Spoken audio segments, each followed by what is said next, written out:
3 time ಊಟ ಯಾಕೆ ಮಾಡಿದ್ರು ಅಂತ ಅವರನ್ನೇ ಕೇಳಬೇಕು. 3 ಟೈಮ್ ಮಾಡಿ ಅಂತ ಹೇಳಿದವ್ರನ್ನೇ ಕೇಳಬೇಕು. 3 ಟೈಮ್ ಊಟ ಯಾಕೆ ಬೇಕು?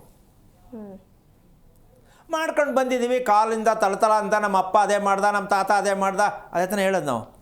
ಏನು ಮಾಡಿದ್ರು ನಮ್ಮ ಅಪ್ಪ ಹೇಳ್ಕೊಟ್ಟ, ನಮ್ಮ ತಾತ ಹೇಳ್ಕೊಟ್ಟ, ಪ್ರಪಂಚದ ಹಿಂದಿಂದ ಹಂಗೆ ಬಂದೈತಿ ಇತ್ತ ನಮ್ಮದು ಕತೆ. ಈ ಕತೆನೇ ನಮ್ಮ ಜೀವನದ ವ್ಯತೆ. ಹೌದು ತಾನೆ? ಆ ಕತೆ ನಂಬ್ಕೊಂಡು ನಾವು ಜೀವನ ಎಲ್ಲ ವ್ಯತೆ ಪಡೋದು. ಯಾಕೆಂದ್ರೆ ಅವ್ರಿಗೂ ಅದರ ಸತ್ಯ ಗೊತ್ತಿಲ್ಲ. ಯಾಕೆ ಅಂದರೆ ಅವ್ರು ಆ ರೀತಿ ನಡ್ಕೊಂಡಾಗ ಅದು ಸತ್ಯ ಅವ್ರಿಗೆ ಗೊತ್ತಿತ್ತು. ಇವರಿಗೆ ಸತ್ಯ ಯಾವುದು ಅಂತ ಅವ್ರು ಹೇಳ್ಕೊಡ್ಲಿಲ್ಲ, ಹಂಗೆ ಸತ್ತೋಗ್ಬಿಟ್ರು ಅವರು. ನಮಗೂ ನಿಮಗೂ ವ್ಯತ್ಯಾಸ ಏನು ಅಂತ ಹೇಳ್ಕೊಡ್ಬೇಕಿತ್ತು. ಹೌದು ಅಲ್ವಾ? ಹೌದು. ಹಿಂದೆ ರುಬ್ಬುಗುಂಡಲ್ಲಿ ಹಾಕಿ ಖಾರ ರುಬ್ಬಿ ಸಾಂಬಾರು ಮಾಡ್ತಿದ್ರು. ಈಗೇನು ಮಾಡ್ತಾರೆ? ಮಿಕ್ಸಿ ಹಾಕ್ತಾರೆ. ಈಗ ಅದಕ್ಕೆ ವ್ಯತ್ಯಾಸ ಬಂತಲ್ವಾ? ಅದನ್ನ ಹೇಳ್ಬೇಕು ಅತ್ತೆ ಆದವಳು ಸೊಸೆಗೆ, ನಾನು ರುಬ್ತಿದ್ದೆ, ನೀನು ಮಿಕ್ಸಿ ಹಾಕ್ತಾ ಇದೀಯಾ, ಇದ್ರ ವ್ಯತ್ಯಾಸ ಏನು ಅಂತ ಹೇಳ್ಕೊಟ್ರೆ ಸೊಸೆ ಚೇಂಜ್ ಆಗ್ಬೋದು. ಹೌದು. ಹೇಳ್ತಾ ಇದ್ದಾರಾ? ಇಲ್ಲ. ಮಿಕ್ಸಿನಲ್ಲಿ ರುಬ್ಬುವಂಥ ಚಟ್ನಿ ಖಾರ ಏನಾಗತ್ತೆ? ಹುಚ್ಚಿಡಿಸತ್ತೆ. ಆದರೂ ನಾವು ಆ ಹುಚ್ಚೆ ತಿಂತಾ ಇರೋದು, ಹುಚ್ಚಿಡಿಸ್ಕೊಂಡೇ ತಿಂತಾ ಇರೋದು. ಹೌದಾ? ಯಾಕೆ ಅಂದರೆ ನಮ್ಮ ಹೊರಳು ಕಲ್ಲು ಅಂತ ಏನು ಹೇಳ್ತೀವಮ್ಮ, ರುಬ್ಬೋ ಕಲ್ಲು, ಅದೇ ರೀ ಒಳ್ಳೆ ಎಕ್ಸ್ಪರ್ಟ್ ಡಾಕ್ಟರು ಅಡುಗೆ ಮನೆಯಲ್ಲಿ ಒಂದು ಹೊರಳು ಕಲ್ಲು ಇದ್ದರೆ ಎಕ್ಸ್ಪರ್ಟ್ ಡಾಕ್ಟರ್ ನಮ್ಮ ಮನೆಯಲ್ಲಿ ಒಬ್ಬ ಸರ್ಜನ್ ಡಾಕ್ಟರ್ ಇದ್ದಾರೆ ಅಂತ ಡಿಸೈಡ್. ಯಾವುದಿರಬೇಕು? ಒಳಕಲ್ಲು.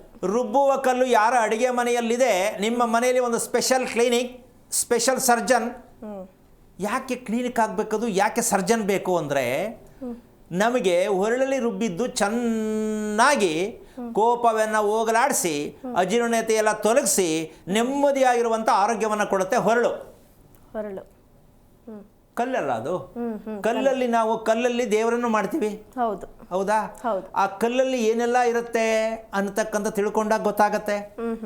ಅಂತ ಔಷಧಿಯನ್ನು ಉತ್ಪತ್ತಿ ಮಾಡ್ತಕ್ಕಂಥ ಹೊರಳು ಕಲ್ಲನ್ನ ತೆಗೆದು ಸೈಡ್ಗೆ ಹಾಕ್ಬಿಟ್ಟು ಮಿಷಿನ್ ತಂದು ಬೆರಳಲ್ಲಿ ಹೊತ್ತ ತಕ್ಷಣ ಆಹಾ ಏನಿರುತ್ತೆ ಅಂದರೆ ನೀವು ಅದು ಹೆಂಗೆ ಆಡುತ್ತೋ ನೀವು ಹಂಗೆ ಆಡಬೇಕಾಗತ್ತೆ. ಯಾಕೆ ಅಂದರೆ ಹಂಗಂತ ನೀವು ಬಳಸ್ಬೇಡಿ ಬಿಸಾಕ್ಬಿಡಿ ಅಂತ ನಾನು ಹೇಳ್ತಾ ಇಲ್ಲ, ನಿಮ್ಮ ಖುಷಿ.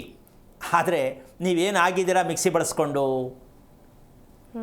ನಿಮ್ಮ ಮಕ್ಕಳೇನಾಗಿದ್ದಾರೆ ಮಿಕ್ಸಿ ಬಳಸಿ ಊಟ ತಿಂದು? ನೀವೇ ಸ್ವಲ್ಪ ಯೋಚನೆ ಮಾಡಿ. ಜ್ಞಾನ ಬರುತ್ತಾ ನಿಮಗೆ? ಅಪ್ರಾಣಯ ಬರಲ್ಲ. ಏನೇನು ಬರುತ್ತೆ? ದ್ವೇಷ ಬರುತ್ತೆ. ಮಿಕ್ಸಿಯಿಂದ ರುಬ್ಬೋದ್ರಿಂದ ಏನು ಬರುತ್ತೆ? ದ್ವೇಷ ಬರುತ್ತೆ. ಗಂಡನ ಮೇಲೆ ಹೆಂಡತಿಗೆ ಈಗ ಬಂದ ಲೇಟಾಗಿ, ಈಗ ತಾನೇ ಫೋನ್ ಮಾಡಿದ ಎಷ್ಟೊತ್ತಾಯಿತು, ಶುರುನಾ? ಹೌದು. ಇನ್ನು ಊಟ ಮಾಡಿ ಮಲಗೋದು ಎಲ್ಲಿ ಬಂತು? ದ್ವೇಷ ಅಲ್ಲಿಂದ ಶುರು. ಬಾಗಿಲು ತೆಗೆದು 10 ನಿಮಿಷ ಲೇಟು. ಹೌದಾ? ಮಾತಾಡ್ಸೋದು ಅರ್ಧ ಗಂಟೆ ಲೇಟು. ಕಾಫಿ ತಂದು ಕುಕ್ಬೋದು, ಇಡ್ಬೋದು, ಅದು ಅವರ ಅದೃಷ್ಟ. ಇದರಲ್ಲಿ 2 ಸ್ಟೈಲ್ ಇದೆ. ಒಂದು ಕುಕ್ಕೋದು, ಕುಡು, ಏನಾರು ಕುಡು, ಇಡಿಯಾಕಾರು ಸೈಡ್ಗಾರು ಇಟ್ಕೋ, ತಂದು ಇಡಬೇಕು, ಇಟ್ಟಿದ್ದೀನಿ. ಅದೇ ಹೆಂಡತಿ ಆದವಳು ಮುಖವನ್ನು, ಗಂಡನ ಮುಖ ನೋಡಿ, ಏನು ಕುಡಿತೀರಾ? ಕಾಫಿನಾ, ಟೀನಾ, ಹಾರ್ಲಿಕ್ಸಾ, ಬನುಟ? ಅಡುಗೆ ಮನೇಲಿ ಏನಿದ್ರು ಪರವಾಗಿ, ಇಲ್ಲದೇ ಇದ್ರು ಪರವಾಗಿಲ್ಲ, ಹೇಳೋಕ್ಕೇನು ಕಷ್ಟ? ಖುಷಿಯಿಂದ ಕೇಳಿದ್ರೆ ಇಷ್ಟೊಂದು ವೆರೈಟೀಸ್ ನನ್ನ ಹೆಂಡತಿ ಕೇಳ್ತಾವಳೆ ಅಂದರೆ ಅರ್ಧ ಅಲ್ಲೇ ಐಸ್ ಕ್ರೀಮ್ ತನಕ ಕರ್ಗೋಗ್ತಾನೆ ಗಂಡ. ಇಲ್ಲವೇ ಕಾಫಿ ಕೊಡೋದೇ ದುರ್ಬಲ. ಯಾಕೆ ಅಂದರೆ ಜೀವನ ಎಲ್ಲ ಹಿಂಗೆ ಆಯಿತು ಅಂತ. ಈ ದ್ವೇಷ ಎಲ್ಲಿಂದ ಬರ್ತಾ ಇದೆ? ನಿಮ್ಮ ಮಿಕ್ಸಿಯಿಂದ ಬರ್ತಾ ಇದೆ. ಅಲ್ಲ, ನೀವು ಒತ್ತಾಯ ಮಾಡ್ತಾ ಇಲ್ಲ ನಾನು ಮಿಕ್ಸಿ ಬಳಸಬೇಡಿ ಅಂತ, ದಯವಿಟ್ಟು ಯಾರು ತಪ್ಪಾಗಿ ತಿಳ್ಕೊಬೇಡಿ, ಬಳಸ್ಕೊಳ್ಳಿ. ಆದರೆ ಇದೆಷ್ಟು ಹುಚ್ಚಿಡಿಸ್ತಾ ಇದೆ ಅಂತ ತಿಳ್ಕೊಳ್ಳಿ.